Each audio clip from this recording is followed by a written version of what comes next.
Hello प्यारे बच्चों, कैसे हैं आप सब लोग। आज हम कक्षा 9वीं की हिंदी पाठ्य पुस्तक क्षितिज भाग 1 का पहला पाठ दो बैलों की कथा का अध्ययन करेंगे। इसके लेखक मुंशी प्रेमचंद जी हैं। यह भाग 2 है। इस भाग में हम कहानी के प्रश्न उत्तर और अभ्यास कार्य देखेंगे। भाग 1 में हमने कहानी का सार और कठिन शब्दार्थ किए थे। आइए बच्चों, अब हम प्रश्न उत्तर की तरफ बढ़ते हैं। पहला प्रश्न, कांजी हाउस में कैद पशुओं की हाजिरी क्यों ली जाती होगी। इसका उत्तर है, कांजी हाउस एक प्रकार से पशुओं की जेल थी।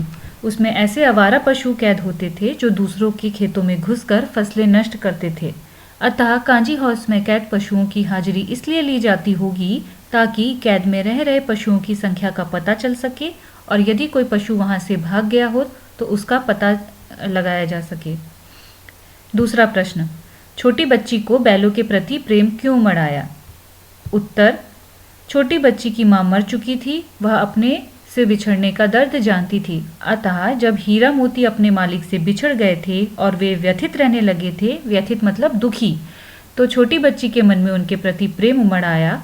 उसे लगा कि वो भी उसकी तरह अभागे हैं। प्रश्न 3, कहानी में बैलों के माध्यम से कौन कौन से नीति विषयक मूल्य उभर कर आए हैं। नीति विषयक मूल्य क्या होते हैं, जिसे हम कह सकते हैं कि मॉरल वैल्यूज़। हमें बचपन में बताया जाता है ना, सिखाया जाता है कि हमें बड़ों से कैसे बात करनी है, छोटों से कैसे बात करनी है और अपने अध्यापकों से कैसी बात करनी है, हमें कैसे रहना है और हमें क्या क्या करना चाहिए। तो ये सब हमें क्या होते हैं, वैल्यूज़ दी जाती हैं बचपन से, नीति होते हैं। तो आपको यहाँ पे इस कहानी से क्या क्या सीख मिलती है, क्या क्या चीज़ें आपको देखने को मिलती हैं, नीति विषयक मूल्य, यही प्रश्न में पूछा गया है। तो आइए अब हम उत्तर देखते हैं। इस कहानी के माध्यम से हमें निम्नलिखित नीति विषयक मूल्य उभर कर देखने को मिलते हैं। पहला, सीधा और सहनशील होना पाप है। बहुत सीधे इंसान को गधा कहा गया है। सीधे मनुष्य को अपने अधिकारों के लिए संघर्ष करना चाहिए। यहाँ पे ये बताया गया है कि जो सीधे बच्चे होते हैं या सीधे मनुष्य होते हैं, तो वह आपको पता ही है कि वह किसी से लड़ाई नहीं करते हैं। आप उनको कुछ भी बोल दोगे तो वो चुपचाप सुन लेंगे। अगर आप उनका टिफ़िन भी खा लोगे तो वो कभी कुछ नहीं बोलेंगे। आप उनको डरा धमका के रखोगे तब भी वो चुपचाप रहेंगे। तो ऐसे बच्चों को अत्यधिक सीधा कहा गया है। बहुत ही सीधे साधे भोले इंसान होते हैं ये। तो इनको यह नहीं पता होता है कि इनके साथ गलत हो रहा है, तो उन्हें इसके खिलाफ आवाज़ उठानी चाहिए, अपने अधिकारों के लिए संघर्ष करना चाहिए। तो ऐसे सीधा होना भी पाप कहा है प्रेमचंद जी ने। अब हम दूसरा देखते हैं। आज़ादी बहुत मूल्यवान है। इसे पाने के लिए मनुष्य को बड़े से बड़ा कष्ट उठाने के लिए तत्पर रहना चाहिए। तीसरा, सांड के साथ लड़ाई में हीरा कहता है कि जख्मी और गिरे हुए बैरी पर सींग नहीं चलाना चाहिए। तो गिरा हुआ बैरी मतलब होता है दुश्मन। तो जब कहते हैं ना कि कोई हमारा दुश्मन अगर चोटिल हो जाए, उसे चोट लग जाए और वह बहुत ही जख्मी हो, तो हमें उस पर वार नहीं करना चाहिए। तो यहाँ पे हीरा भी यही कहता है। मोती हीरा की विपत्ति पर उसके साथ खड़ा होना चाहता है। मनुष्य को भी अपने मित्रों की विपत्ति के समय उसका साथ देना चाहिए। चौथा प्रश्न, प्रस्तुत कहानी में प्रेमचंद ने गधे की किन स्वभावगत विशेषताओं के आधार पर उसके प्रति रूढ़ अर्थ मूर्ख का प्रयोग न कर किसी नए अर्थ की ओर संकेत किया है। रूढ़ मतलब पुराना। तो अब वो कह रहे हैं कि प्रेमचंद ने गधे की जो विशेषताएं बताई हैं उसके आधार पे उन्होंने उसे मूर्ख शब्द का प्रयोग ना करके कोई एक नया अर्थ की ओर संकेत किया है। वो नया अर्थ क्या है। उत्तर 4, प्रेमचंद ने गधे के स्वभाव की दो विशेषताएं बताई हैं। कौन सी। एक मूर्खता, दूसरा सहनशीलता। प्रेमचंद के कहने का तात्पर्य यह है कि ऋषि मुनि जिस तरह से संसार के माया मोह से मुक्त हो जाते हैं और उनका जीवन स्थिर हो जाता है। स्थिर मतलब वह सुख और दुख में हमेशा एक जैसे रहते हैं। तो वह कभी भी किसी भी परिस्थिति से विचलित नहीं होते हैं। विचलित मतलब बेचैन हो जाना। दूसरा, गधा जो प्राणी है हम उस पर भी ये सब देखते हैं। मतलब जो ऋषि मुनि होते जैसे वो स्थिर होते हैं, तो हम भी उसमें ऐसे गुण देखते हैं कि वो भी ज़्यादा विचलित नहीं होता है, ना वो ज़्यादा खुश होता है ना वो दुखी होता है। गधा ही एक ऐसा प्राणी है जो चुपचाप सब अत्याचार सहन कर लेता है। तो वह सहनशील है, उसको यहाँ पर सहनशील बोला गया है। उसको मूर्ख नहीं कहा इन्होंने, उसको सहनशील बोला है। गधे को भी कभी खुशी होते हुए नहीं देखा और उसके चेहरे पर एक स्थायी विषाद हमेशा छाया रहता है। विषाद मतलब होता है एक दुख, तो एक दुख हमेशा उसमें छाया रहता है। प्रश्न 5, किन घटनाओं से पता चलता है कि हीरा और मोती में गहरी दोस्ती थी? अब हम प्रश्न 5 की तरफ देखते हैं। निम्नलिखित घटनाओं से पता चलता है कि हीरा और मोती में गहरी दोस्ती थी। पहला, दोनों एक एक गाड़ी में जोते जाते थे, तो यह कोशिश करते थे कि गाड़ी का अधिक भार दूसरे साथी के कंधे पर ना आकर उसके अपने कंधे पर आए। दूसरा, गया ने हीरा के नाक पर डंडा मारा तो मोती से सहा ना गया, वह हल, रस्सी, जुआ जोत सब लेकर भाग पड़ा। तीसरा, सांड के आने पर दोनों योजना पूर्वक एक दूसरे का साथ देते हुए सांड पर हमला करते हुए उसे हरा देते हैं।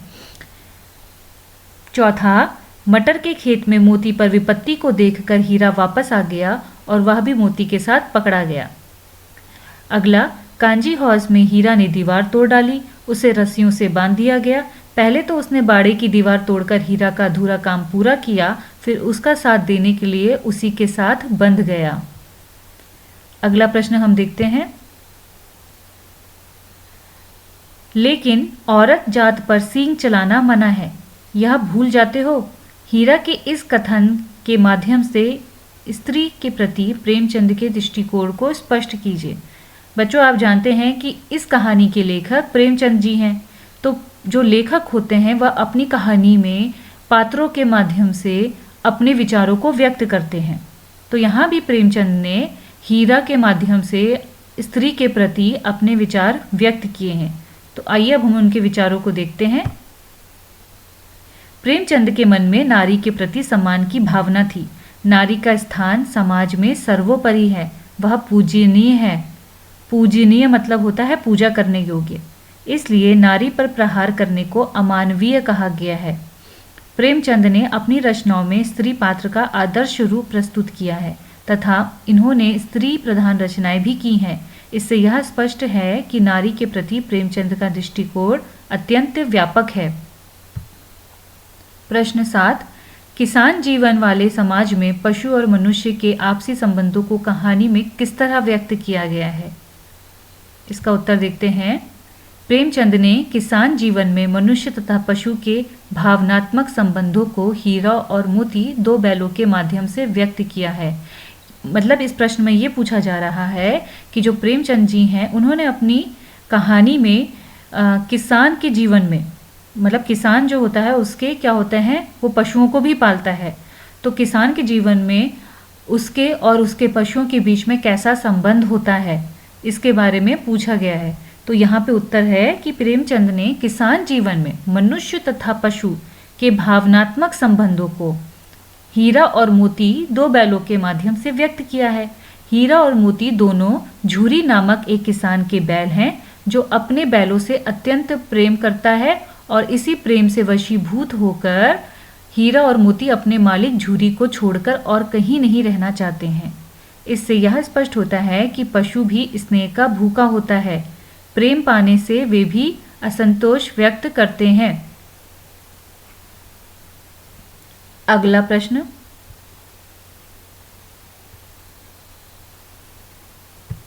बच्चों यहाँ पे प्रेम पाने से वे भी संतोष होगा, यहाँ पे गलती से मिसटाइप हो गया है, ये असंतोष नहीं, प्रेम पाने से वे भी संतोष व्यक्त करते हैं। तो आप लोग आ हटा दीजिएगा, ठीक है। अब हम अगले प्रश्न की ओर बढ़ते हैं। प्रश्न 8, इतना तो हो ही गया है कि 9-10 प्राणियों की जान बच गई, वे सब तो आशीर्वाद देंगे। मोती के इस कथन के आलोक में उसकी विशेषताएं बताइए। आलोक मतलब होता है प्रकाश में, तो इस कथन के प्रकाश में उसकी विशेषताएं बताइए।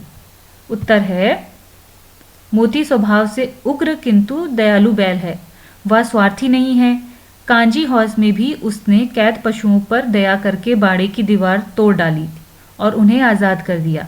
हीरा ने जब मोती को चेताया कि उसे रस्सी से बांध दिया जाएगा, तब मोती गर्व से कहता है, ऐसा बंधन मुझे स्वीकार है, कम से कम मेरे बंधने से यह तो हुआ कि 9-10 जानवरों की जान बच गई। अब वे सारे मुझे आशीर्वाद देंगे। यहाँ पर ये कहा गया है कि मोती को पता होता है कि यदि वह ऐसा कार्य करेगा तो उसको सज़ा मिलेगी, उसको और मोटी रस्सियों से बांध दिया जाएगा। लेकिन वह क्या कहता है कि ऐसा बंधन मुझे स्वीकार है जिससे मेरे कारण 9-10 जानवरों की जान बच जाए। वो कम से कम मुझे आशीर्वाद तो देंगे। अगला प्रश्न, आशय स्पष्ट करो। पहला, अवश्य ही उनमें कोई ऐसी गुप्त शक्ति है जिससे जीवों में श्रेष्ठता का दावा करने वाला मनुष्य वंचित है। इसका मतलब ये है कि इसमें कहा गया अवश्य ही उनमें, उनमें किन में? बैलों में कोई ऐसी गुप्त शक्ति है। गुप्त मतलब होता है छुपी हुई, ठीक है, छुपी हुई कोई ऐसी शक्ति है जो जीवों में, जीवों मतलब बीइंग्स में, ठीक है, लिविंग बीइंग्स में, जो जीव होते हैं उनमें सबसे श्रेष्ठ कौन है? लिविंग बीइंग्स में सबसे श्रेष्ठ कौन है? मनुष्य हैं। तो इसमें यही कहा गया है कि जिसमें जीवों में श्रेष्ठता का दावा करने वाले मनुष्य, मनुष्य दावा करता है ना कि हम जीवों में सबसे श्रेष्ठ जीव हैं, लिविंग बीइंग में सबसे श्रेष्ठ लिविंग बीइंग हम ही हैं, हम ही सुप्रीम हैं।